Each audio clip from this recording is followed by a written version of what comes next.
নমস্কার বন্ধুরা, JS fresh কুকিংয়ে স্বাগত জানিয়ে আমি আজকে চলে এসেছি আরও একটি রেসিপির সঙ্গে। তো খুবই সহজ পদ্ধতিতে কিছু উপকরণ দিয়ে আজ আমি তৈরি করে দেখাবো এই রেসিপিটি।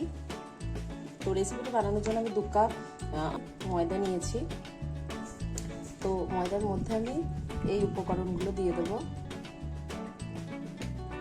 প্রথমে হচ্ছে চিনি দেব,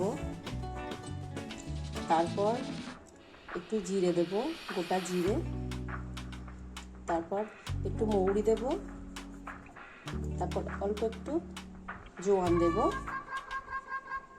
সাদা তিল দেব, স্বাদ মতো লবণ দেব।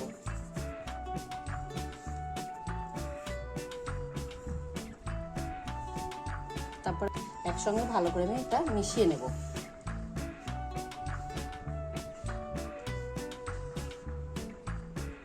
তো আমার মেশানো হয়ে গেছে। তারপর আমি 1 চামচ মতো সাদা তেল দেব।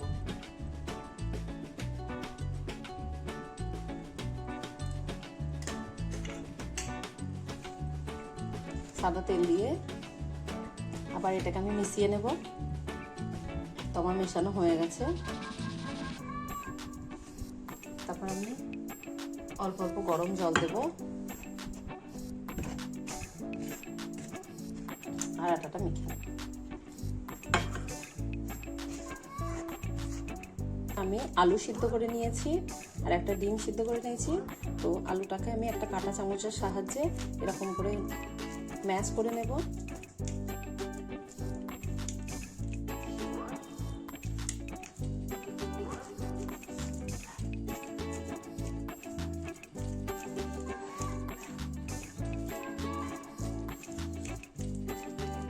আমার ম্যাশ করা হয়ে গেছে।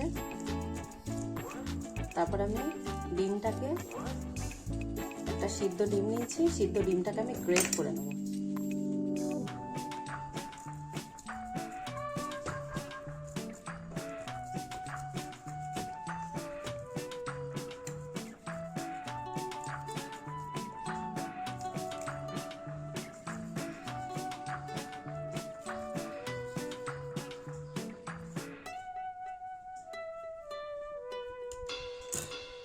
তারপর আমি এই দুটো উপকরণকে একসঙ্গে মিশিয়ে নেব। তো আমার মেশানো হয়ে গেছে। তারপর আমি কড়াইয়ে সর্ষে তেল দিয়ে দেবো।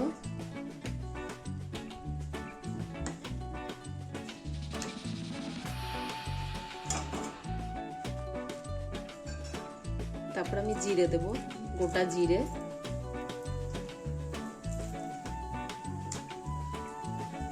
তারপর পেঁয়াজ কুচি দিয়ে দেবো।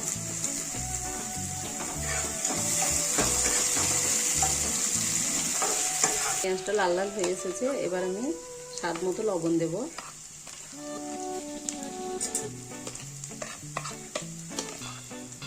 হলুদ গুঁড়ো দেব,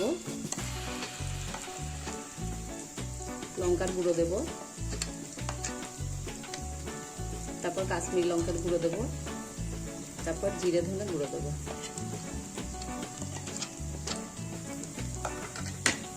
তারপর এটা একটু নেড়ে নেব।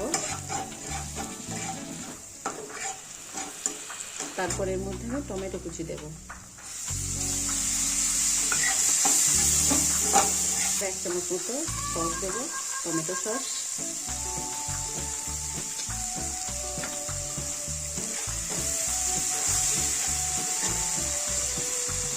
এরপর আমি যে সিদ্ধ আলুটাকে রেখে দিয়েছি সেই আলুটাকে দিয়ে দেবো।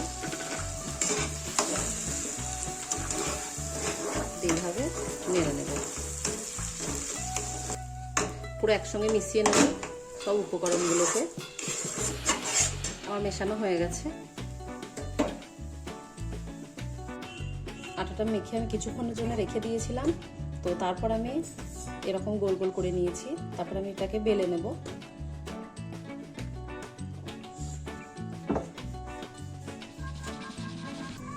তোমার বেলা হয়ে গেছে।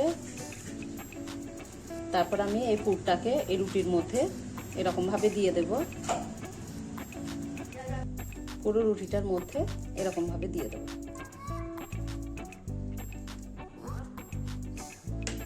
তারপর আমি আর একটা রুটিকে এর উপর দিয়ে দেবো।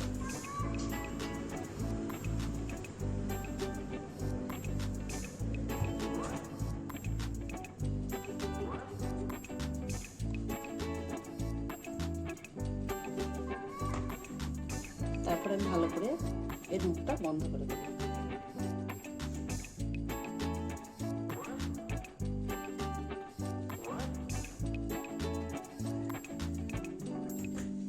তারপর আমি একটা কাপের সাহায্যে এটাকে গোল গোল করে কেটে নেব।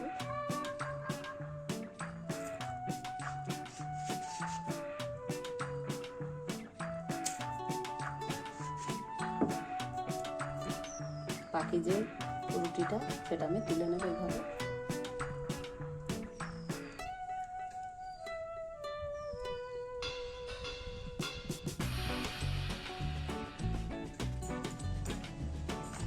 খুব আস্তে আস্তে ওঠাতে হবে এটাকে।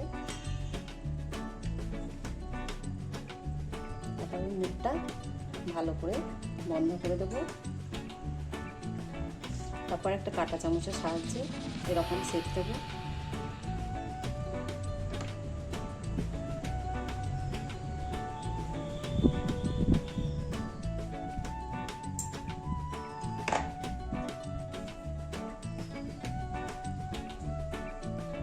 তারপর আমি আইসক্রিমের কাঠি নিয়েছি, আইসক্রিমের কাঠিটাকে এইভাবে দিয়ে দেবো, দিয়ে ভালো করে বন্ধ করে।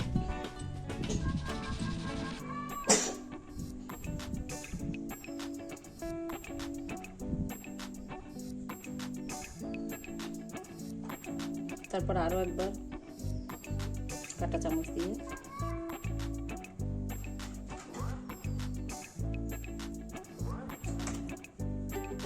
এরকম। তো আমি সবগুলো বানিয়ে নেব। এবার আমি সবগুলো বানিয়ে নিয়েছি। কড়াইয়ের মধ্যে এবার সাদা তেল দিয়ে দিয়েছি। এবার আমি এক এক করে এগুলো দিয়ে দেব।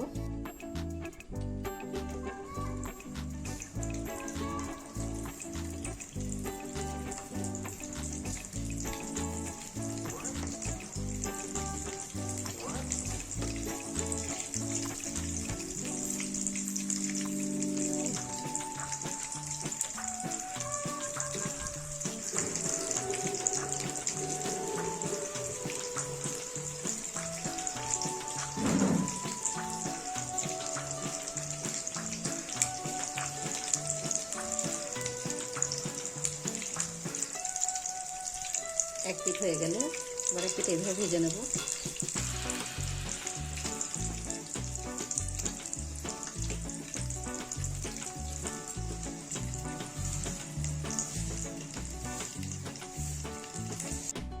আমার সবগুলো ভাজা হয়ে গেছে, তো এরকম হয়েছে।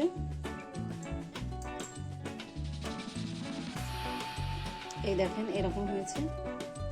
তো গরম গরম সসের সঙ্গে পরিবেশন করুন।